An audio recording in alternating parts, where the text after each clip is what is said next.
Honeymoon पर अरब पति ने जब कराया बीवी का कत्ल, ऐसी मर्डर मिस्ट्री जो अब तक नहीं सुलझी। पति पर शादी के बाद भी हनीमून पर पत्नी की हत्या करने का आरोप लगा, लेकिन ये मामला मर्डर मिस्ट्री में कैसे बदल गया, आइए जानते हैं। दोस्तों, सरजमी हो या विदेशी धरती, सभी जगह भारतीयों का बोलबाला तो रहता ही है। आज की कहानी दो एनआरआई अरबपति परिवारों के एक कपल के बारे में है, जिसमें शादी के बाद भी पति पत्नी हनीमून पर जाते हैं। लेकिन दुख की बात तो यह है कि हनीमून पर ही पत्नी की हत्या हो जाती है और हत्या करने का आरोप पति पर लगाया जाता है। लेकिन ये मामला मर्डर तक नहीं रहता है, ये मामला मर्डर से मिस्ट्री में बदल जाता है। दोस्तों, ये दुल्हा भारत के मूल निवासी के जाने माने हमारे ब्रिटिश बिजनेसमैन श्रीयान दीवानी थे। दुल्हन एनी दीवानी थी, जो स्वीडन के एक बहुत अमीर परिवार से थी। शुरुआत में लोगों का शक तो दुल्हा श्रीयान की तरफ गया, लेकिन एक चौंकाने वाले खुलासे ने जांच की दिशा बदल दी। श्रीयान ने मामले के इस नए पहलू से ध्यान भटकाते हुए अदालत में अपनी समलैंगिकता का खुलासा किया। श्रीयान के हठ और ठोस सबूतों की कमी के कारण उसे बाइज्जत बरी कर दिया गया, जबकि 3 अन्य को सजा का सामना करना पड़ा, जिनमें से एक को पिछले साल पैरोल दी गई थी। फिर भी एनी की हत्या से जुड़ा रहस्य अभी तक बरकरार है और इसमें शामिल सभी लोगों को परेशान कर रहा है। दोस्तों, मेन कहानी तो मुंबई के एक रिसोर्ट में सामने आती है, जहां जोड़े ने ब्रिटेन जाने से पहले अपनी शादी का भव्य जश्न मनाया और बाद में दक्षिण अफ्रीका के लिए अपने हनीमून पर रवाना हुए। एकांत और रोमांस की तलाश में 15 नवंबर 2010 को वारदात हुई, जब श्रीयान को अपने परिवार को परेशान करने वाली कॉल से पता चला कि कुछ तो गलत हुआ है। श्रीयान ने बताया कि बदमाशों ने पहले टैक्सी से उसे उतार दिया और बाद में एनी को छोड़ने की बात कहकर टैक्सी को अपने साथ ले गए। बाद में टैक्सी कुछ दूरी पर सुनसान इलाके में खड़ी मिली। एनी का शव पिछली सीट पर पड़ा था और उसकी गर्दन पर गोली लगी थी। बैग और कीमती सामान गायब था। ये खबर श्रीयान और एनी के परिवार के लिए किसी सदमे से कम नहीं था।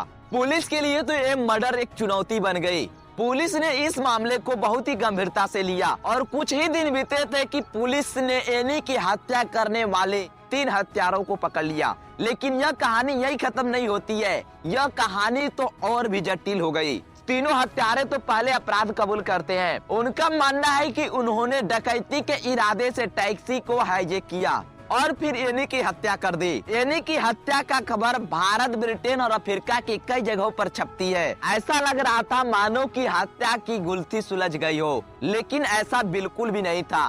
कुछ दिनों के बाद एक खबर सामने आती है और उसमें हत्या का आरोप एनी के पति श्रीयान पर लगाया जाता है, क्योंकि पुलिस के हिरासत में हत्यारों ने कबूल कर लिया कि एनी के पति श्रीयान के कहने पर उन्होंने एनी की हत्या की। ऐसे कई सारे सवाल होने लगे और सबूत आने लगे। श्रीयान ही अपनी पत्नी का खूनी है। सबसे बड़ा सवाल यह भी था, हत्या की रात दंपति ने घूमने का प्लान क्यों बदल लिया। दरअसल दोस्तों, कपल ने शाही डिनर पर जाने का प्लान बनाया था। इसके बाद कैब ड्राइवर को समय भी दे दिए, लेकिन कुछ समय बाद इनका प्लान बदल गया और इस जोड़े ने रात के खाने के बजाय टहलने का फैसला किया।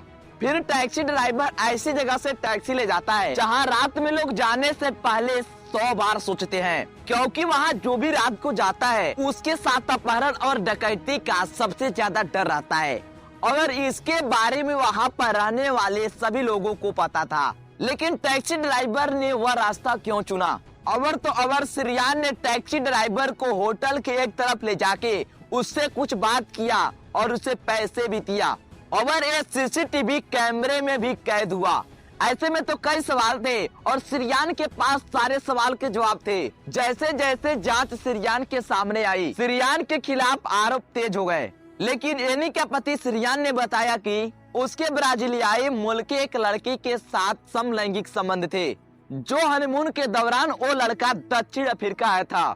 उस रात श्रीयान उसे गले लगा रहा था जब एनी ने देखा। 2014 में कोर्ट ने सबूतों के अभाव होने के कारण श्रीयान दीवानी को इस मामले से बरी कर दिया और उन तीनों हत्यारों में से एक शूटर का आजीवन कारावास की सजा सुनाई गई, जबकि 2 अन्य अपराधी को 25 और 18 साल की सजा सुनाई गई। लेकिन फिर भी इस हनीमून मर्डर पर काफी चर्चाएं हुई, यहाँ तक कि इस पर वेब सीरीज भी बनी, लेकिन उस रात की हकीकत सामने नहीं आई। मुझे उम्मीद है आपको ये कहानी पसंद आया होगा। अगर आपको ये कहानी पसंद आया तो वीडियो को एक लाइक करके चैनल को सब्सक्राइब कर दीजिए। अब मिलते हैं नेक्स्ट वीडियो में, तब तक के लिए जय हिंद।